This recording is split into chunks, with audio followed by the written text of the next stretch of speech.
terakhir, last. Mengapa orang Yahudi tak menerima Nabi Muhammad SAW sebagai Nabi terakhir?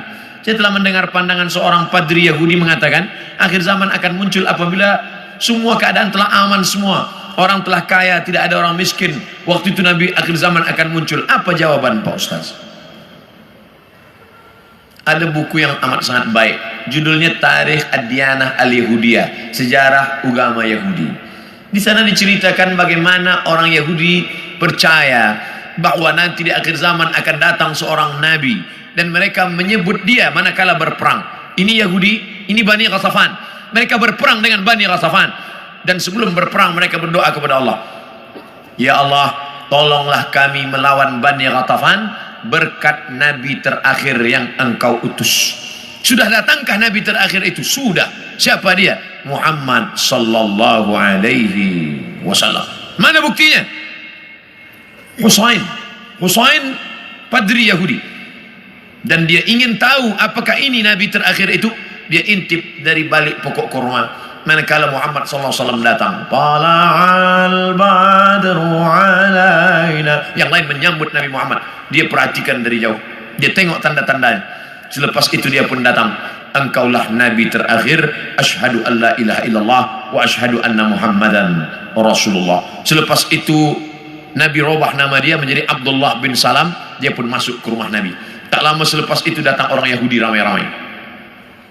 Nabi bertanya kepada mereka, kamu kenal dengan Husain? Kenal. Siapa Husain? Padri kami. Siapa Husain? Anak orang baik. Husain adalah orang baik, anak orang baik, keturunan orang baik. Apa kata Nabi? Husain sekarang ada dalam rumahku dan dia sudah Islam. Apa pendapat kamu?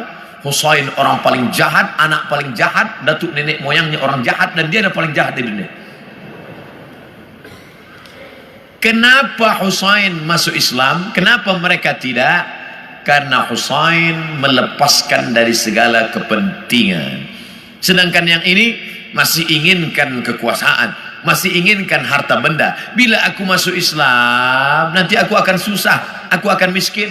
Alladzina atainahumul kitab, mereka yang kami berikan Taurat dan Injil, ya'rifunahu kama ya'rifuna abna'ahum.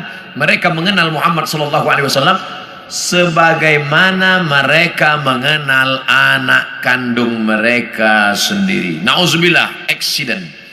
Terjadi musibah, hancur muka anak. Lalu kemudian seorang ayah dan bunda datang ke hospital. Kami nak tengok anak kami. Betulkah dia yang kena accident? Nauzubillah. Belum buka wajahnya dah tahu ini anak kami. Dari mana? Dari jari kakinya. Buka jari kaki. Ya, ini memang anak saya. Dari mana puan tahu? Dari mana tuan tahu? Ini kaki anak kami. Mereka kenal Muhammad sallallahu alaihi wasallam lebih daripada anak kandung mereka sendiri. Mana bukti?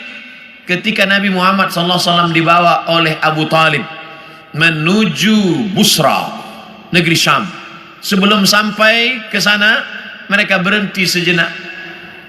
Lalu Bahira keluar. Bahira keluar daripada tempat suci. Bahira seumur hidup tak pernah keluar. Dia hanya beribadah saja. Tapi hari itu Bahira datang. Apa kata Bahira? Bertanya kepada Abu Talib, ya rajul, wahai lelaki, siapa anak kecil ini?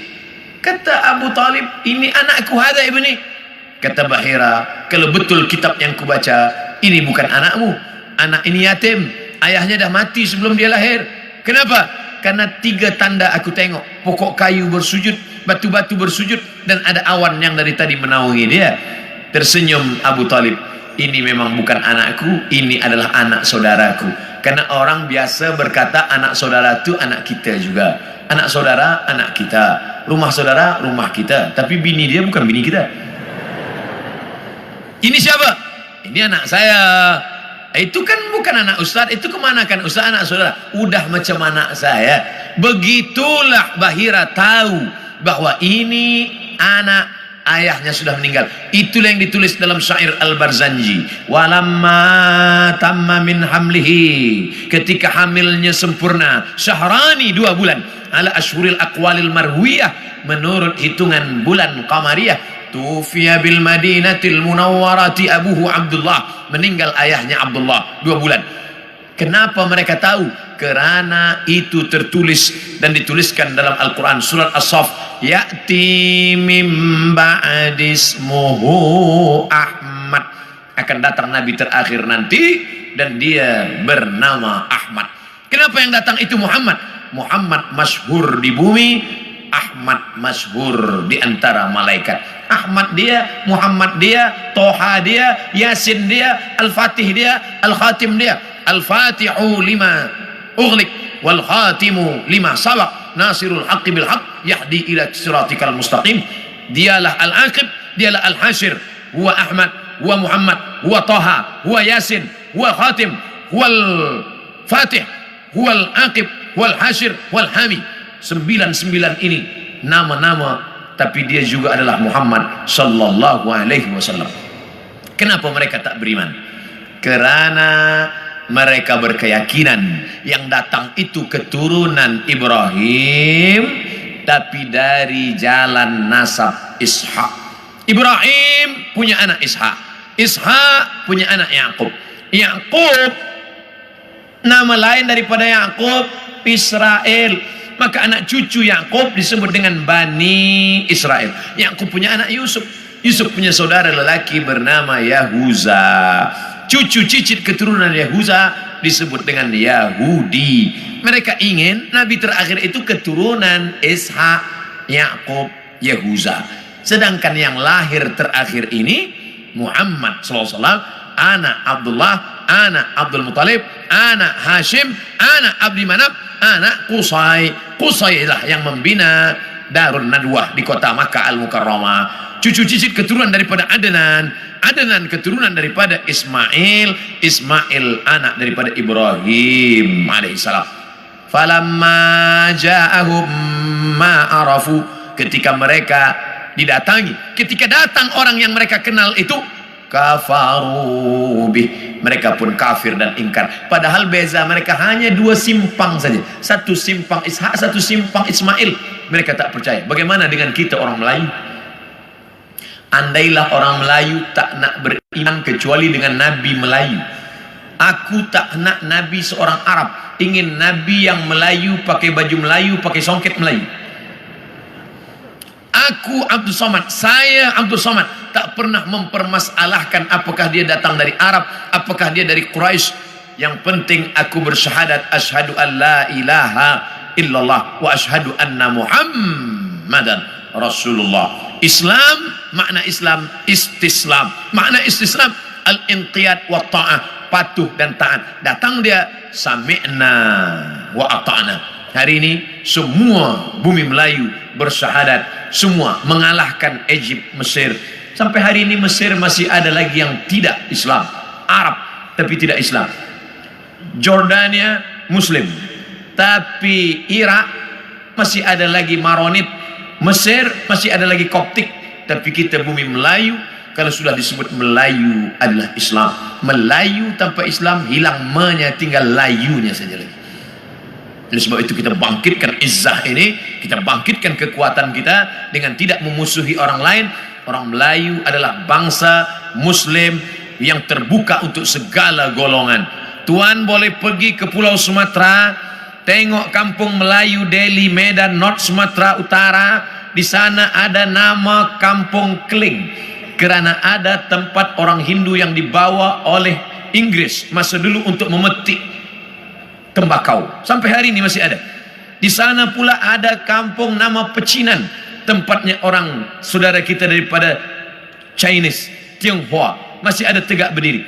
Orang Melayu Muslim adalah orang yang menebarkan kedamaian. Wa ma arsalnaka illa rahmatan lil alamin. Terbuka, kita tak pernah memusuhi orang lain. Kamu nak beramal, sila beramal. Wala ana abidum ma'abattum wala antum abiduna ma'abud lakum dinukum waliyadin. Kita seperti lebah. Bagaimana lebah?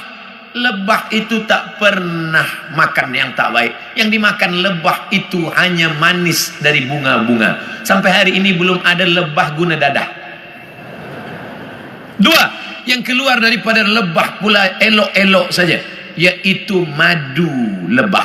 Kenapa saya minum madu penyakit gula, diabetes saya? Yang salah bukan lebah, tukang jual lebah campur gula. Yang ketiga, bahwa lebah hinggap di ranting, tak ada ranting patah. Sampai hari ini lebah hanya membuat sarang di kayu tualang yang besar. Tak ada lebah patahkan ranting. Lebah tahu ini sesuai, ini tak sesuai. Yang keempat, lebah jangan diganggu. Orang Islam jangan diganggu. Bila engkau ganggu sarang lebah, dia akan kejar engkau. Masuk pun engkau ke sungai, dia akan tunggu. Bila kau tak bernafas, engkau tarik nafas, di situ dia guna. Kepala engkau akan bengkak. Hati-hati dengan lebah. Dan lebah ada senjata satu saja. Di ekor lebah ada satu senjata. Lebah tahu, bila aku dah guna ini aku akan mati. Sengatan lebah diguna sekali seumur hidup. Dan kalau dia sudah pakai, orang akan kena, dia pun akan mati. Bagi lebah, lebih baik berputih tulang daripada berputih mata. Ini tak betul juga, sebab lebah tak bertulang. Bagi lebah, lebih baik mati, tapi mati syahid, iskariman au mut syahidan. Oleh sebab itu berhati-hati. Mathalul mu'minin kamathalin nahli. Perumpamaan orang-orang beriman seperti lebah. Lebah. Kita gunakan filosofi ini dalam kehidupan kita.